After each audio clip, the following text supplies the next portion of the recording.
Hi friends, welcome to നാടൻ foodie. ഇന്ന് ഞാനിവിടെ തയ്യാറാക്കാൻ പോകുന്നത് നല്ല ടേസ്റ്റി ആയിട്ടുള്ളൊരു തന്തൂരി മസാല ചായയാണ്. വളരെ പെട്ടെന്ന് നമുക്ക് വീട്ടിൽ റെഡിയാക്കി എടുക്കാൻ സാധിക്കും. അപ്പോൾ നമുക്ക് എങ്ങനെയാണ് ചായ ഉണ്ടാക്കുന്നത് നോക്കാം. നമ്മുടെ തന്തൂരി ചായക്ക് വേണ്ട ഇൻഗ്രീഡിയൻസ് എന്തൊക്കെയാണെന്ന് വെച്ചിട്ടുണ്ടെങ്കിൽ, ഇൻഗ്രീഡിയൻസ് പറയുന്നതിന് മുന്നേ ഇത് കൂട്ടൊരു കലം നമുക്ക് ആവശ്യമാണ്. ഇതൊരു മൺകലമാണ്, ചെറിയ വലുപ്പത്തിലുള്ള ഒരു മൺകലം. ഇത് തന്തൂരി ചായക്ക് അത്യാവശ്യമായിട്ടുള്ളൊരു പാത്രമാണ്. പിന്നെ പാൽ എടുത്തിട്ടുണ്ട്. ഞാനിവിടെ ഈ ഗ്ലാസ്സിന് 2 ഗ്ലാസ് പാലാണ് എടുത്തിട്ടുള്ളത്. അപ്പം അതോടൊപ്പം തന്നെ ഇതേ ഗ്ലാസ്സിൽ തന്നെ ഒരു 3/4 ഗ്ലാസ് വെള്ളം എടുത്തിട്ടുണ്ട്. ഈ തന്തൂരി ചായക്ക് പാലാണ് കൂടുതൽ വേണ്ടത്, അതുകൊണ്ട് ഞാൻ 3/4 ഗ്ലാസ് വെള്ളമാണ് എടുത്തിട്ടുള്ളൂ 2 ഗ്ലാസ് പാലിന്.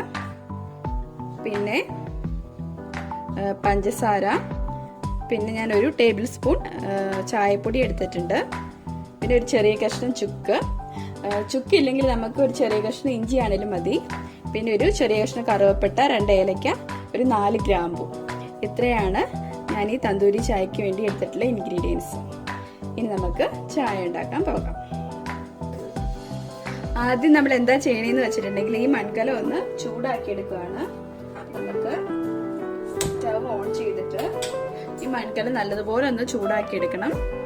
അപ്പം ഇതെല്ലാ വശവും ചൂടാകണം, ഇങ്ങനെ വെക്കണം. എല്ലാ സൈഡും ഇതിനകമൊക്കെ നല്ലതുപോലെ ഒന്ന് ചൂടാക്കി എടുക്കണം. അപ്പം ഇത് നമുക്ക് ചൂടാക്കാൻ വയ്ക്കാം.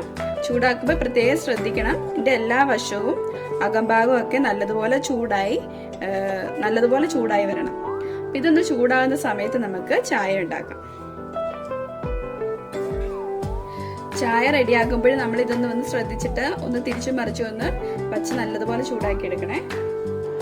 ഞാനിവിടെ ഒരു സോസ് പാൻ വെച്ചിട്ടുണ്ട്. ഇതിലേക്ക് നമ്മൾ എടുത്ത് വെച്ചിരിക്കുന്ന 3/4 ഗ്ലാസ് വെള്ളം ഒഴിച്ചു കൊടുത്തിട്ട് സ്റ്റവ് ഓൺ ചെയ്യാം.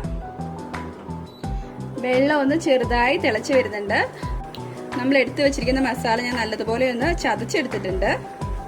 അപ്പൊ ഞാൻ അതിലേക്ക് ഇട്ടു.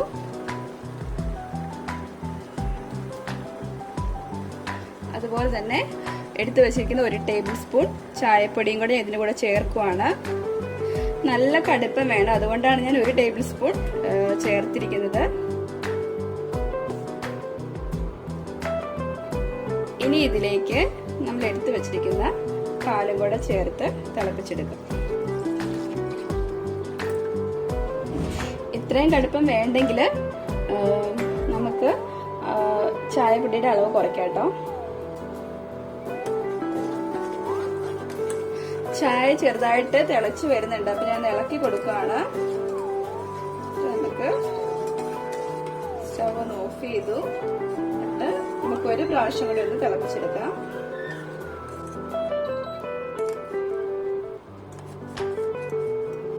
സ്റ്റവ് ഓഫ് ചെയ്യണേ. ഇനി നമുക്കൊരു സ്റ്റെയിനർ വെച്ച് ഒന്ന് അരിച്ചെടുക്കാം. നമ്മുടെ ചായ ഞാനൊരു സ്റ്റെയിനർ വെച്ച് അരിച്ചെടുക്കുകയാണ്. അപ്പൊ ഞാൻ ഈ ചായയിലേക്ക് പഞ്ചസാര ചേർത്ത് കൊടുക്കുകയാണ്. ഞാനിവിടെ ഒരു 1.5 ടേബിൾ സ്പൂൺ മധുരമാണ് ചേർക്കുന്നുള്ളൂ.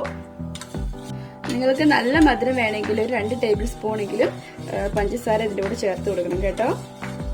അപ്പൊ നല്ലതുപോലെ ചൂടായിട്ടുണ്ട്. ഞാൻ ഇതിലേക്ക് വെച്ചു കൊടുക്കുകയാണ്.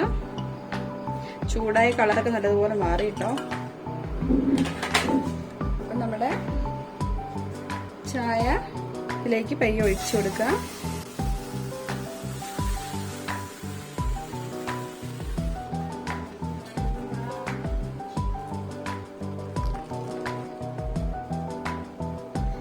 നമ്മുടെ തന്തൂരി ചായ ഇവിടെ റെഡി ആയിട്ടുണ്ട്. അതായത് നോക്കി നല്ലപോലെ പതഞ്ഞു വരുന്നു.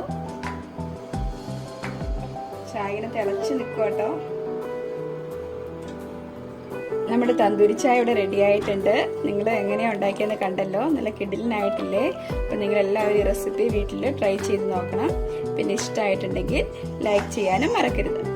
നമ്മുടെ ചാനലിലെ മറ്റു റെസിപ്പികളും നിങ്ങൾക്ക് ലഭിക്കുന്നതിനായി ചാനൽ സബ്സ്ക്രൈബ് ചെയ്യാൻ മറക്കരുത്. കൂടാതെ തൊട്ടടുത്തുള്ള ബെൽ ഐക്കൺ കൂടി ക്ലിക്ക് ചെയ്യുകയും വേണം. വീണ്ടും മറ്റൊരു റെസിപ്പിയുമായി നമുക്ക് കാണാം. അതുവരേക്കും bye, thank you, take care.